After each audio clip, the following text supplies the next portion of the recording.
आज दिन को स्क्रॉल करते हुए मैंने एक मंजर देखा जिसमें पीटीआई की 4 खवातीन पुलिस की हिरासत में शायद अदालत में पेश हो रही थी, जिसमें आलिया हमजा साहिबा भी शामिल थी और सनम जावेद साहिबा भी शामिल थी और उनके साथ 2 और खवातीन थे। और जब वो सामने आई तो किसी रिपोर्टर ने उनसे पूछा कि ये बताइएगा कि जेल के अंदर आपके साथ कुछ ज्यादती तो नहीं हुई, क्योंकि ये कहा जा रहा है कि खवातीन की वहाँ पे उनके साथ मुनासिब रवैया नहीं रखा जा रहा।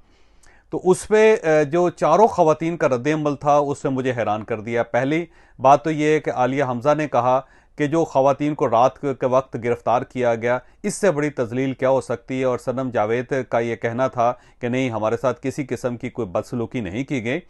लेकिन जो हमें गिरफ्तार किया गया है इससे बड़ी बदसलूकी क्या हो सकती है, क्योंकि हमने कोई जुर्म नहीं किया। इसके बाद जो तीसरी खातून थे उनसे भी पूछा गया और उन्होंने भी कहा कि नहीं। अब इन तीनों खवातीन का जो रवैया था मुझे उसने बहुत हैरान किया और मैं इनकी स्पिरिट को अप्रिशिएट करना चाहता हूं। एक तो इन खवातीन ने कोई रोना नहीं रोया, जो अमूमन पाकिस्तानी खवातीन के बारे में कहा जाता है कि वो फ़ौरन रोना शुरू कर देती हैं। चारों खवातीन की आंखों में किसी किस्म का आंसू नहीं था और फिर इसके अलावा लहजे के अंदर कोई बीमारी या लालत या एक कमज़ोरी वो नहीं थी। और इसके साथ साथ मीडिया के सामने और कैमरों के सामने खड़े होकर इन चारों खवातीन में से किसी ने ये नहीं कहा कि हम सियासत से ताइब हो रहे हैं, हम पीटीआई को छोड़ रहे हैं और हम इमरान खान साहब से अपने आप को अलग कर रहे हैं और बाकी ज़िंदगी हम अपने घरों में गुजारेंगे। अब एक रवैया इन खवातीन का है और दूसरा रवैया पाकिस्तान तहरीक इंसाफ के बड़े बड़े लीडर्स का है। अब आप देख लें कि इनमें से कोई खातून, एक भी खातून ऐसी नहीं है जिसने को वजारत से लुत्फ उठाया हो, जो बड़ी बड़ी गाड़ियों में चली हो, जिन्होंने कभी इमरान खान साहब का कुर्ब हासिल किया हो, तो इन्हें इमरान खान साहब के इनर सर्कल में काम करने का मौका मिला हो या ये इमरान खान साहब के साथ आइडेंटिफाई होती हो, नज़र आती हो। ये हमेशा डिस्टेंस पे रही हैं और बल्कि महरूम रही हैं। और इनके मुकाबले में वो तमाम लोग जो पाकिस्तान तहरीक इंसाफ के कान समझे जाते थे, नाक समझे जाते थे, ज़ुबान समझे जाते थे, जो इमरान खान साहब का साया समझे जाते थे, उन सब ने पार्टी छोड़ दी। लेकिन इन खवातीन ने ना सिर्फ पार्टी छोड़ी और ना ही इन्होंने किसी किस्म की कमजोरी का मुजाहरा किया और कोई रोना नहीं रोया। जबकि जो बाकी लोग सिर्फ 2 दिन अगर जेल के अंदर रहे हैं तो बाहर निकल के उनकी जुबानें लटकी हुई थी और वो रोना रो रहे थे और उसके बाद उन्होंने पार्टी और सियासत दोनों छोड़ दी। तो मैं इन चारों खवातीन के करैक्टर को सलाम पेश करना चाहता हूं और मैं ये चाहता हूं कि इनकी जो एफर्ट है, इनका जो जज्बा है, उसको तस्लीम किया जाए। गो पीटीआई के साथ हो सकता है कि मेरे को बहुत आइडियल रिलेशन ना हो, लेकिन जहां पे चीज़ें दुरुस्त नज़र आती हैं हमें उन्हें मानना चाहिए। तो इन खवातीन का जो करैक्टर है उसे सलाम पेश करने को दिल करता है और इमरान खान साहब से ये कहना चाहता हूं मैं इन चारों खवातीन को सामने रख के कि पॉलिटिकल लीडर्स और पॉलिटिकल वर्कर्स ऐसे होते हैं जिनका करैक्टर ये होता है कि वो मुश्किल वक्त में पार्टी के साथ खड़े होते हैं और वो रोना नहीं रोते। तो मेरा ख्याल ये है कि वो 100 के करीब एमपीएस और एमएनएस और वो बड़े बड़े लीडर जो इस वक्त इमरान खान को छोड़ गए, उनके मुकाबले में ये 4 खवातीन जो हैं, इनका बोझ ज़्यादा है, इनका वज़न ज़्यादा है, इनकी अहमियत ज़्यादा है। तो इमरान खान साहब को ऐसे लोग चाहिए, इन्हें चाहिए कि ये ऐसे लोगों की कदर करें और पार्टी इन जैसे लोगों से चलती है, बजाय इसके कि आप उस्मान बुज़दार को के ऊपर हाथ रखें, चौधरी परवेज़ इलाही साहब को अपना लीडर मान लें, या फिर उन तमाम लोगों को कि जो पहले हल्ले ही में आपका साथ छोड़ गए, या फिर फवाद चौधरी जो जेल के 4 दिन बर्दाश्त नहीं कर सके और उसके बाद जिस तरह दौड़ लगाई उन्होंने अदालत के सामने। ये लोग आपकी पार्टी का असासा नहीं है। आपकी पार्टी का असल असासा आलिया हमजा जैसी खवातीन है, सनम जावेद जैसी खवातीन और उनके साथ जो दूसरी 2 खवातीन थी, मैं माजरत चाहता हूं, मैं उनके नामों से वाकिफ नहीं हूं। ये असासा है। इन जैसे लोग हों तो तभी पार्टी चलती हैं। तो इमरान खान साहब को चाहिए कि अगले जब फेज़ में वो दोबारा पॉलिटिक्स में इन हों और बेहतरी की तरफ जाएं और आगे की तरफ बढ़ें, तो उन्हें ऐसे वर्कर्स चाहिए। उन्हें कोई उस टाइप के वर्कर्स नहीं चाहिए जो टोपी पहन के आएँ, जो गॉगल्स लगा के आएँ, जो वाइट सफ़ेद शलवार कुर्ता पहना हो और नारे लगाते रहें और जब मुश्किल वक्त आए पार्टी पे तो सियासत से ताइब हो जाएं और इमरान खान साहब को बीच मंझधार बिल्कुल सैलाब के दरमियान छोड़ के अपने अपने घरों को रवाना हो जाएं और फिर रवाना ना हो बल्कि पार्टी को तोड़ने के पर लग जाएं और वो उनकी पूरी कोशिशों के एस्टैब्लिशमेंट के साथ मिलकर पार्टी के 2-4 हिस्से करके किसी एक हिस्से के अंदर वो शामिल हो जाएं, तो वो लोग पार्टी नहीं होते। तो इमरान खान साहब को चाहिए कि अगली मर्तबा वो कम से कम वर्कर्स और लीडर्स जो हैं वो ज़रा अच्छे चूज़ करें, वो करैक्टर वाले होने चाहिए ताकि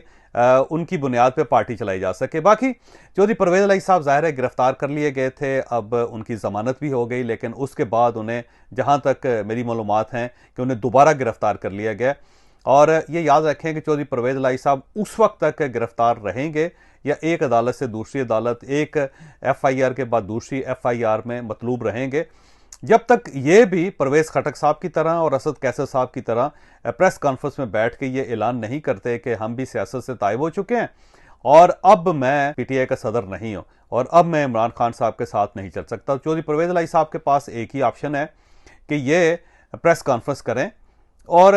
9 मई और 10 मई को, जैसे वो पहले भी कंडेम करते रहे, इसमें कोई शक नहीं, लेकिन बाकायदा कंडेम करके उन तमाम लोगों को गिरफ्तार करने और उनको सजा देने का मुतालबा करें, फिर तो परवेज़ इलाही साहब बाहर आ सकते हैं। और अगर ये नहीं करते तो फिर चौधरी परवेज़ इलाही साहब के इतने लंबे खाते हैं कि उन तमाम खातों में चौधरी साहब को जवाब देना पड़ेगा। यहाँ पे मैं मोनस इलाही का जिक्र करना चाहता हूँ कि वो बड़े अच्छे इंसान हैं और मेरी उनके साथ मुलाकातें भी रही हैं, लेकिन जिस तरह वो अपने वालिद को पाकिस्तान छोड़ के खुद स्पेन चले गए हैं, मेरा ख्याल है कि वो बहुत अच्छा किरदार का मुजाहरा उन्होंने नहीं किया। इस मुश्किल वक्त में उन्हें चाहिए था कि अपने वालिद के साथ खड़े होते या पाकिस्तान के अंदर खड़े होते, क्योंकि सिर्फ चूरी खा के दूसरे मुल्कों में जाके बाकी ज़िंदगी गुजारनी, इसको सियासत नहीं कहते। चौधरी परवेज़ इलाही साहब इनके वालिद हैं और चौधरी परवेज़ इलाही साहब अगर आज जेलों में या हवालात में या अदालतों में धक्के खा रहे हैं तो उसकी बुनियादी वजह जो है वो मोनस इलाही साहब हैं, क्योंकि ये मोनस इलाही साहब के लाचे हैं, ये इनकी खराबियां हैं, ये इनके मामलात हैं जिनकी सज़ा चौधरी परवेज़ इलाही साहब उठा रहे हैं। तो मेरा ख्याल ये है कि इस वक्त मोनस इलाही साहब को अपने वालिद के कंधे के साथ कंधा मिला के खड़ा होना चाहिए था। ये बड़ी ज़्यादती है कि आप अपने वालिद को छोड़ के आप एक साइड पे खड़े हो गए और उसके बाद तमाशा देख रहे हैं और दूर से बैठ के वकला से बात कर रहे हैं, दूर से बैठ के मीडिया से बात कर रहे हैं, दूर से बैठ के आप जजीज से बात कर रहे हैं कि जी चौधरी परवेज़ इलाही साहब की ज़मानत होनी चाहिए, चौधरी परवेज़ इलाही साहब को छोड़ दिया जाए। आपको चाहिए कि पाकिस्तान तशरीफ़ लाएं, अपने वालिद के साथ खड़े हों, क्योंकि इस वक्त आपको आपके वालिद की बहुत ज़्यादा ज़रूरत है। यहाँ पे मैं परवेज़ खटक साहब और असद कैसर साहब को भी सलाम पेश करना चाहता हूँ कि ये इस गिरफ्तारी के सिर्फ चंद घंटे नहीं गुजार सके और सियासत से भी तायब हो गए और इमरान खान साहब से अपने आप को किनारा कशी भी अख्तियार कर ली। तो मेरा ख्याल ये है कि इतना अरसा आपने इक़्तिदार को इंजॉय किया। परवेज़ खटक साहब तो चीफ मिनिस्टर भी रहे हैं और खैबर पख्तूनख्वा में, फिर वो वज़ीर दिफा भी रहे हैं और बड़ी अहम पोजीशनों पे लुत्फ़अंदोज़ होते रहे हैं। और असद कैसर साहब उससे पहले देखें खैबर पख्तूनख्वा असम्बली में 5 साल स्पीकर रहे, फिर वो 3.5 साल वो वफाकी असम्बली में स्पीकर रहे और इमरान खान साहब के का दायां बाजू समझे जाते थे, लेकिन उनका इस तरह साथ छोड़ देना कोई अजीब अचंभे की बात सी महसूस होती है। यूँ महसूस होता है कि PTI ऐसे लोगों का एक मजमा था कि जिनके करैक्टर को तस्लीम नहीं किया जा सकता, जिनके करैक्टर की तारीफ नहीं की जा सकती। तो अगर मैं ये तो नहीं कहूँगा कि ये करैक्टरलेस लोग थे, लेकिन जिस तरह इन्होंने अपना रुख बदला है, वो होता है ना एक हवा का आला होता है कि जो ही हवा बदलती है तो वो पूरे का पूरा आला इस तरह बदल जाता है। तो ये बिल्कुल इस टाइप के आले साबित हुए हैं कि हवा तब्दील हुई और उनका रुख बदल गया। तो ये चीज़ जो है ना काबिल हसन नहीं है, कुछ समझ नहीं आती कि ये क्या लोग हैं। कम से कम इन लोगों को तो ये काम नहीं करना चाहिए। तो कुछ अरसा तो कुछ 2, 4, 5 महीने तो गुजार लेते हैं ताकि जो इनके मानने वाले हैं, जो इनके चाहने वाले हैं, वो कम से कम ये तो कहते हैं कि हम जवान मर्द लोगों के साथ रहे हैं, हमारे जो लीडर्स हैं बड़े शानदार लोग हैं, ये मुश्किल वक्त में खड़े रहते हैं अपनी पार्टी के साथ। इस तरह नहीं है कि ये साइड पे हो जाएं। और मुझे उस्मान बुज़दार साहब का बयान सुन के बड़ा लुत्फ़ आया कि उन्होंने कहा कि मैं सियासत छोड़ रहा हूँ, और वो ज़ाहिर है वो भी 9 मई और 10 मई को कोस रहे हैं और वो कह रहे हैं कि बड़ी ज़्यादती की है और मैं अब सियासत से किनारा कशी इख्तियार कर रहा हूँ। तो उस्मान बुज़दार साहब से सवाल ये है कि आपने सियासत की कब है? आप तो 3.5 साल सिर्फ चीफ मिनिस्टर रहे हैं और उस चीफ मिनिस्ट्री की जो बुनियादी वजह थी वो भी मेरा ख्याल है कोई इल्म नजूम ही था, क्योंकि कहा जा रहा था कि अगर उस्मान बुज़दार को हटाया गया तो पंजाब में से PTI फारिग हो जाएगी। और ये बड़ी हद तक वैसे बात सच भी साबित हुई कि जो ही उस्मान बुज़दार साहब को हटाया गया तो उसके बाद पार्टी तितर बितर होगी और पंजाब भी आहिस्ता आहिस्ता इमरान खान साहब के हाथों से निकलता चला गया। तो मैं फिर भी उस्मान बुज़दार साहब से ये पूछना चाहूँगा कि आपने सियासत की कब? आप तो जब भी चीफ मिनिस्टर बने तो उसके बाद आपने लूट मार की, आप और आपके साथी लूट मार करते रहे। फराह गोगी और उनके बारे में बहुत सारी कहानियाँ हैं जो ज़ाहिर आएंगी सामने। फिर बुशरा बीबी की जो पुरानी फैमिली है, साबिक फैमिली है, उनकी कहानियाँ जो है वो सबको पता है। फिर पंजाब के अंदर लूटमार और लूट सेल लगी हुई थी। आप 2-2 करोड़ रुपए, 4-4 करोड़ रुपए लेके, 5-5 करोड़ रुपए लेके पोजीशंस देते थे। डीपीओ के 3 करोड़ रुपए वसूल किए जाते थे। कमिश्नर की पोजीशन जो थी 5 करोड़ रुपए पे बिकती थी।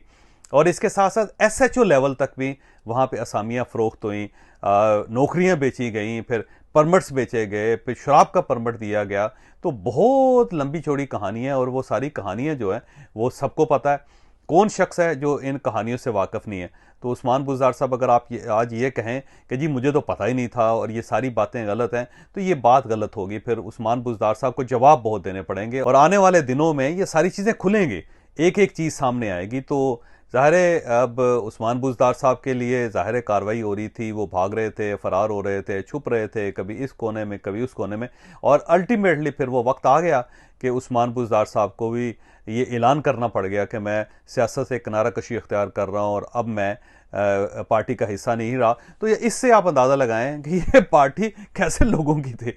और इसके साथ साथ अब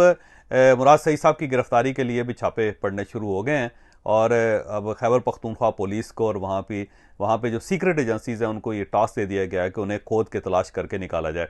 तो मेरा ख्याल ये है कि मुराद सईद साहब किसी वक्त भी गिरफ्तार हो जाएंगे। हो सकता है इस वीलाग के अपलोड होने से पहले पहले मुराद सईद साहब गिरफ्तार हो चुके हों,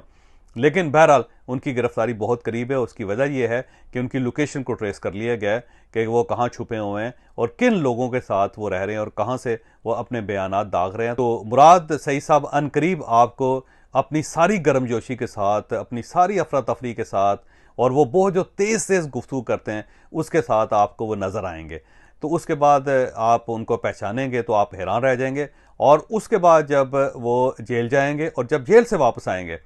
तो फिर आप देखिएगा कि वो जो करैक्टर और वो जो मुजाहरे किया करते थे कि 100 अरब डॉलर उसके मुंह पे मारेंगे और 100 अरब डॉलर दूसरे के मुंह पे मारेंगे और उसके बाद कहेंगे कि देखो खान आ गया। तो वो आप फिर देखिएगा कि खान के बारे में मुराद सईद साहब क्या कहते हैं और कहाँ कहाँ मुराद सईद साहब एतराफ़ात करते हैं। तो अब मुराद सईद साहब की भी बारी है। अनकरीब आप देखेंगे कि मुराद सईद साहब ही इमरान खान साहब को सलाम करके बिल्कुल साइड पर रह जाएंगे और फिर वो सवात के अंदर आड़ू के खेतों के अंदर काम करेंगे और आड़ू के बागात के अंदर काम करते हुए आड़ू फरोख्त करते हुए नजर आएंगे आपको। तो मुराद सईद साहब की जो बहादुरी है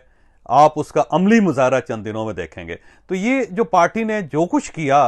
वो माजी तो छोड़ दें, लेकिन अब जो तारीख रकम की जा रही है वो हैरान कुन है। और इनमें से हर शख्स जो है वो पार्टी का कोई ना कोई हिस्सा वसूल करके उस पार्टी के साथ, उस हिस्से के साथ फरार होना चाहता है, इस्टेब्लिशमेंट के साथ अपने मामलात को दुरुस्त करना चाहता है। पाकिस्तान पीपल्स पार्टी में धड़ाधड़ पार्टी शामिल हो रही है, पाकिस्तान मुस्लिम लीग नून के दरबार पर भी बैठी हुई है। इसके साथ साथ ये शाह महमूद कुरैशी साहब को भी तैयार कर रहे हैं कि आएँ जी अपना ग्रुप अलग बनाते हैं। जहांगीर तरीन साहब के साथ भी मुसलसल मुज़ाकरात चल रहे हैं और परवेज़ खटक साहब का अपना ग्रुप बन रहा है और परवेज़ खटक साहब के साथ भी लोग इस वक्त चल रहे हैं। तो अब आप देख लें कि ये पार्टी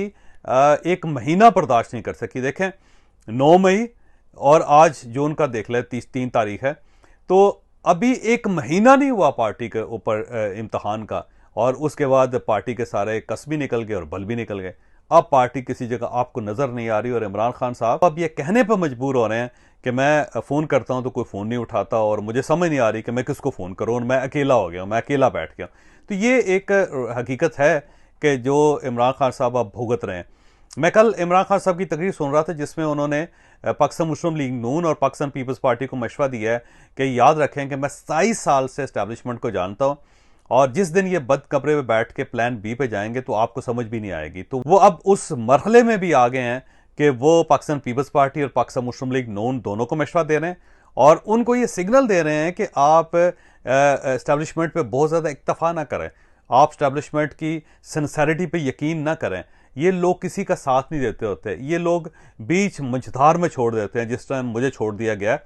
तो किसी दिन आपको भी छोड़ देंगे। तो इसका मतलब ये है कि इमरान खान साहब ये चाहते हैं कि पाकिस्तान पीपल्स पार्टी और पाकिस्तान मुस्लिम लीग नून के साथ इनके मुज़ाकरात का सिलसिला शुरू हो सके ताकि ये सब लोग एक दूसरे के साथ बैठ के मामलात को दुरुस्त कर लें। तो अब इमरान खान साहब की जो उम्मीदें हैं वो PDM के साथ वाबस्ता हैं। अब ये चाहते हैं कि इनको बुलाया जाए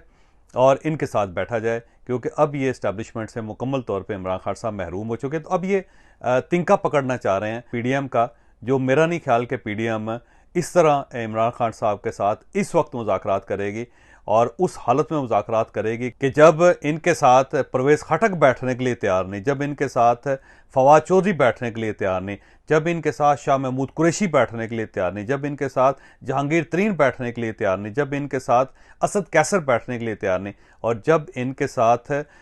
उस्मान बुज़दार बैठने के लिए तैयार नहीं, तो जब सारे लोग आपके साथ, जो आपके अपने लोग थे, वो अब आपके साथ बैठने के लिए तैयार नहीं है, तो आसफ अली जरदारी या मियां नवाज शरीफ और मौलाना फजलुर रहमान साहब आपके साथ क्यों बैठेंगे? तो मेरा ख्याल है वो वक्त गुजर चुका है, वो वक्त ख़त्म हो चुका है कि जब ये एक सियासी डायलॉग कर सकते थे, जब ये पीडीएम के साथ बैठ के किसी पीसफुल सोल्यूशन की तरफ जा सकते थे। तो अब इमरान खान साहब उस दलदल में घुस चुके हैं कि जहां से निकलना अब एक मुआवजा ही होगा। और ये दुनिया क्योंकि मुआवजात की दुनिया है, इसमें हो सब कुछ सकता है,